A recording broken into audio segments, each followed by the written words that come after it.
বিসমিল্লাহির রহমানির রহিম। আমি ফেনী ৩ সোনাগাজী দাগনভূঞা সকল নেতা কর্মী সকলের প্রতি শুভেচ্ছা জানাই। আসলে যখনই তৃণমূলের কথা শুনি, অত্যাচার নির্যাতন মানে আওয়ামী লীগকে শেষ করে দেওয়া, এর অর্থটা কি? অর্থ আর কিছুই নয়, বাংলাদেশের স্বাধীনতা সার্বভৌমত্বকে নস্যাৎ করা। এটাই জন্য তাদের উদ্দেশ্য। অসাম্প্রদায়িক চেতনায় গড়ে ওঠা বাংলাদেশ, সারা বিশ্বে উন্নয়নের রোল মডেল, উন্নয়নের বিস্ময়, সেই বাংলাদেশকে আজকে ধ্বংসের কিনারে নিয়ে গেছে একজন অতি ক্ষমতালোভী, স্বার্থপর এবং জঙ্গিদের উপর নির্ভরশীল করে ক্ষমতা দখলকারী, অবৈধভাবে অসাংবিধানিকভাবে ক্ষমতা দখলকারী ডক্টর মোহাম্মদ ইউনূস। এবং তার সাথে জুটেছে কিছু তাদের চেলা চামুন্ডারা, যারা আসলে বাংলাদেশের স্বাধীনতা সার্বভৌমত্বই বিশ্বাস করে না। এসেছে লুটে খেতে, বানাচ্ছে পয়সা, পাচার করছে অর্থ, হত্যা করছে একে একে মুক্তিযোদ্ধা পরিবার, মুক্তিযোদ্ধা, আওয়ামী লীগ, ছাত্রলীগ সহ যারাই মুক্তিযুদ্ধের সপক্ষে, তাদের উপর হত্যা, নির্যাতন, নারী নির্যাতন, শিশু নির্যাতন প্রতিনিয়ত চলছে। একটি মানুষের জীবনে কোনো নিরাপত্তা নেই, কোনো মানুষের অর্থনৈতিকভাবে উপার্জনের পথ নেই। শত শত ইন্ডাস্ট্রি বন্ধ, গার্মেন্টস অর্ডারগুলি চলে যাচ্ছে অন্য দেশে, বেকার হয়ে যাচ্ছে আমাদের কর্মীরা। যেখানে নারী কর্মী অন্তত তারা কাজ করে নিজের সংসার দেখতে পারতো, একটু সচ্ছলতার মুখ দেখেছিল, আজকে সব পথে বসেছে। আমি ঠিক বুঝতে পারি না যে কি কারণে একটা দেশকে এইভাবে ইউনূস ক্ষমতায় লোভে ধ্বংস করে দিল। দেশ বিক্রির মুচলেকা দিয়ে, দেশের অর্থনীতিকে ধ্বংস করে দিয়ে, দেশকে আবার সেই দরিদ্র দেশ, ভিক্ষুকের দেশে পরিণত করাই যেন তার একমাত্র উদ্দেশ্য। এবং ইউনূসের মেটিকুলাস ডিজাইনের মাধ্যমে আজকে পুলিশকে হত্যা করে পা বেঁধে ঝুলিয়ে রাখা, তাদের লাশগুলিও পরিবার পরিজন পায়নি, এবং কত মারা গেছে সেই হিসেবটাও দেয়নি। 460টা থানা পুড়িয়ে দিয়েছে, সেখানে হাজার হাজার অস্ত্র হারিয়ে গেছে, সেগুলো উদ্ধার করা হয়নি। সেই 7.62 যে রাইফেল, 7.62 যে বুলেট ব্যবহার করা হলো যে রাইফেল দিয়ে, সেই অস্ত্র কিন্তু তদন্ত করা হলো না, সেগুলি আর খোঁজ পাওয়া গেল। এগুলি কাদের হাতে, এই অস্ত্র, অবৈধ অস্ত্রগুলি কাদের হাতে আছে? অবৈধ অস্ত্র যে অনেকের হাতেই আছে সেটা তো বোঝাই যায় যে একজন উপদেষ্টা হয়ে গেছে সে, এখন আর মিলিশিয়া বাহিনী বানিয়ে নাকি জনগণকে, অর্থাৎ জনগণের প্রতিনিধি হচ্ছে আওয়ামী লীগ, সে আওয়ামী লীগকে তারা মোকাবেলা করবে। একটা কথা স্পষ্ট বলতে চাই, অনেক মানুষ তারা হত্যা করেছে, হয়তো এখন শুধু নাম দাম খুব অল্প লোকেরই পাওয়া গেছে, বাকি অনেকের পাওয়া যায়নি। বহু লাশ বুড়িগঙ্গা, শীতলক্ষা, তুরাগ নদীতে ভেসে গেছে। বহু মানুষকে আগুন দিয়ে পুড়িয়ে হত্যা করা হয়েছে। আর জেল জুলুম অত্যাচারে তো সীমাহীন। আর এই কয়দিনে একের পর এক আমার ছাত্রলীগ, আওয়ামী লীগ, যুবলীগ এবং আমাদের সহযোগী সংগঠনের অগণিত নেতা কর্মীকে গ্রেপ্তার করা, শুধু গ্রেপ্তার করছে না, গ্রেপ্তার করার পর তাদেরকে মারধর করে অমানবিক নির্যাতন চালাচ্ছে। আমি সাবধান করে দিচ্ছি, যারা নির্যাতন করছেন ভুলে যাবেন না, এই বাংলাদেশে আপনাদেরও দেশ। আজকে একটা পরিবারের উপর আপনারা হামলা করেন, কি মব ভায়োলেন্স, তার সাথে আবার জোটে পুলিশ। পুলিশের লজ্জা করে না? যারা মেরে পা বেঁধে ঝুলিয়ে রেখেছিল, রক্ষা করতে কে গিয়েছিল? আমরাই রক্ষা করতে, যে উল্টা আমরা অভিযুক্ত। আর যারা এই পুলিশকে হত্যা করলো তাদের কিন্তু দায় মুক্তি দেওয়া হয়েছে।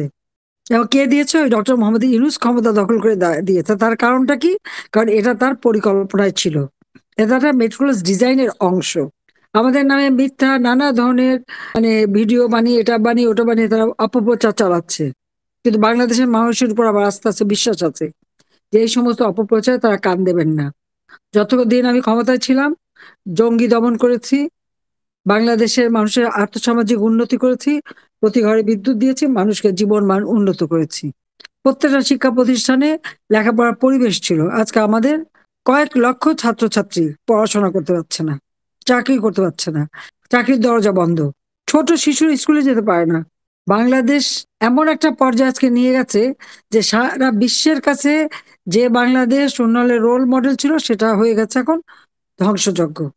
এখন আর সেই সম্মান বাংলাদেশের নাই। প্রায় 25-26টা দেশে আমাদের ভিসা বন্ধ।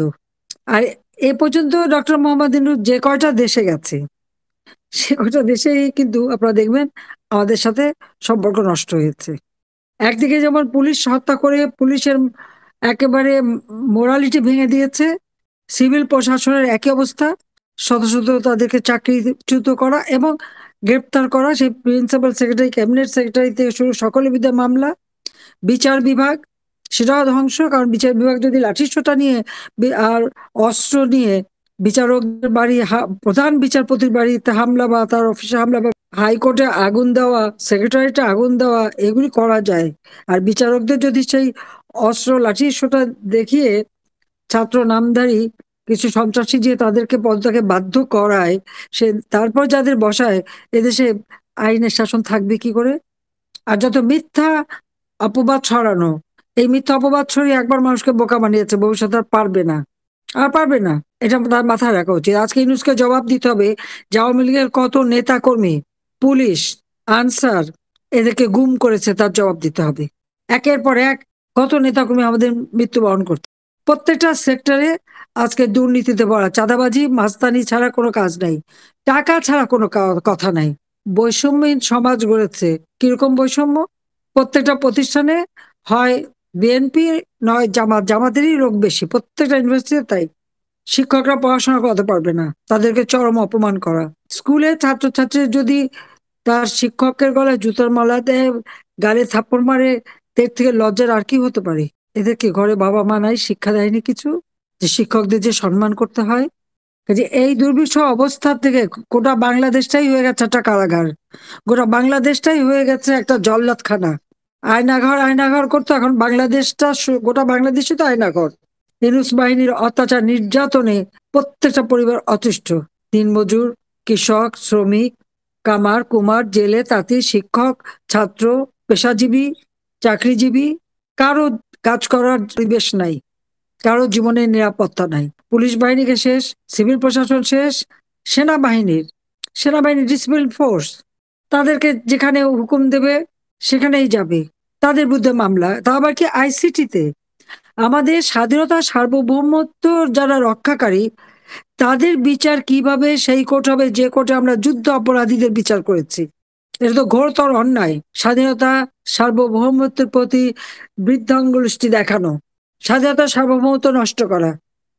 আজকে সেনাবাহিনীকে দুর্বল করার অর্থ কি দাঁড়াচ্ছে? যে এতগুলি অফিসার, 29 জন অফিসারের বিরুদ্ধে মামলা, আরো নাকি 65 জনের তালিকা হচ্ছে। আবার নাকি সেনাপ্রধান আর তাদের বিরুদ্ধে মামলা করার জন্য নাকি আবার হুকুম জারি করছে আবার ইউনূসের দল। তো এদেশের স্বাধীনতা সার্বভৌমত্ব রক্ষা করবে কে? ওই ইউনূসের সেই মিলিশিয়া বাহিনীর জঙ্গি উপদেষ্টা, তার হাতে করা অবৈধ কতগুলি অস্ত্র আর কয়টা জঙ্গিদের দিয়ে করবে? দেশকে এই ধ্বংস থেকে বাঁচাবার জন্য সমস্ত রাজবন্দীদের মুক্তি দেওয়া, অফিসের বিরুদ্ধে সমস্ত এবং পুলিশ অফিসারের বিরুদ্ধে, তারপর সিভিল প্রশাসনের বিরুদ্ধে যত মামলা দিয়েছে সমস্ত মামলা প্রত্যাহার করতে হবে। যাদেরকে গ্রেপ্তার করেছে তাদের মুক্তি দিতে হবে। আওয়ামী লীগ সহ মুক্তিযোদ্ধা এবং স্বাধীনতা সপক্ষ শক্তি যারা কারাগারে বন্দী, সকলে মামলা প্রত্যাহার করতে হবে এবং তাদের মুক্তি দিতে হবে। দেশের মানুষের আজকে খাদ্য নিরাপত্তা নাই, প্রত্যেকটা জিনিসের দাম বেড়ে গেছে, মাথাপিছু আয় কমে গেছে। খাদ্যের নিরাপত্তা দিতে হবে, জিনিসের দাম কমাতে হবে। ঘরে বাইরে আজকে মানুষের জীবনের নিরাপত্তা নাই, আইন শৃঙ্খলা অবস্থা চরম আকার ধারণ করেছে। জনগণের জীবনের নিরাপত্তা দিতে হবে। প্রত্যেকটা মানুষের, ছোট শিশু থেকে শুরু করে আবাল বৃদ্ধ বনিতা, প্রত্যেকটা মানুষের জীবন যাতে নিরাপদ হয়, সুশৃঙ্খল হয় এবং বাংলাদেশ যাতে উন্নয়নের দিকে এগিয়ে যেতে পারে, সেই ব্যবস্থা করতে হবে।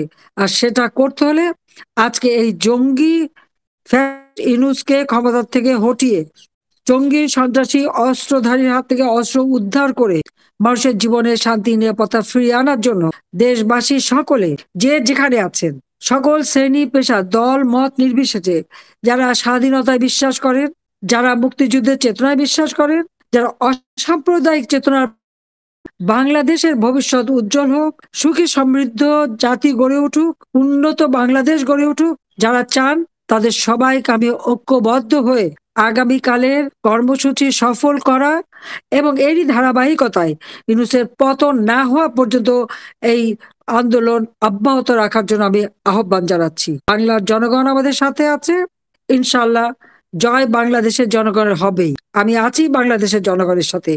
আজকে আমাদের ঘর বাড়ি যা কিছু ছিল পুড়িয়ে জ্বালিয়ে সব শেষ করে দিয়েছে। তৃণমূল থেকে আওয়ামী লীগের সকল নেতাকর্মীদের বাড়ি ঘর, ব্যবসা প্রতিষ্ঠান, জীবন জীবিকার সব পথ বন্ধ করে জ্বালিয়ে পুড়ে ছারখার করে দিয়েছে। আওয়ামী লীগ জনগণের মাটি ও মানুষের থেকে উঠে এসেছে। আওয়ামী লীগ গড়ে উঠেছে জনগণের শক্তিতে, অবৈধ পথে ক্ষমতা দখলকারী পকেট থেকে গড়ে ওঠা দল না। আর অবৈধ ক্ষমতা দখলকারী বলে দেবে আওয়ামী লীগ নিষিদ্ধ, আওয়ামী লীগ ওভাবে নিষিদ্ধ হয় না, হবে না। এই আওয়ামী লীগ জনগণের সংগঠন। আওয়ামী লীগ ক্ষমতা থাকলে জনগণের কল্যাণ হয়, মঙ্গল হয়, জনগণের উন্নতি হয়। কাজে জঙ্গি শাসন থেকে দেশ মুক্ত করবার জন্য সকলকে আজকে ঐক্যবদ্ধ হওয়ার জন্য আমি আহ্বান জানাচ্ছি। ইনশাল্লাহ বাংলাদেশের এই কালো মেঘ কেটে যাবে, বাংলাদেশের মানুষ আবার সুন্দর জীবন ফিরে পাবে। সকলকে আমার সংগ্রামী অভিনন্দন জানাচ্ছি এবং এই আন্দোলন সফল হোক সেই কামনা করছি। খোদা হাফেজ। জয় বাংলা, জয় বঙ্গবন্ধু। বাংলাদেশ চিরজীবী হোক। গণতন্ত্র মুক্তির এই আন্দোলন সফল হোক।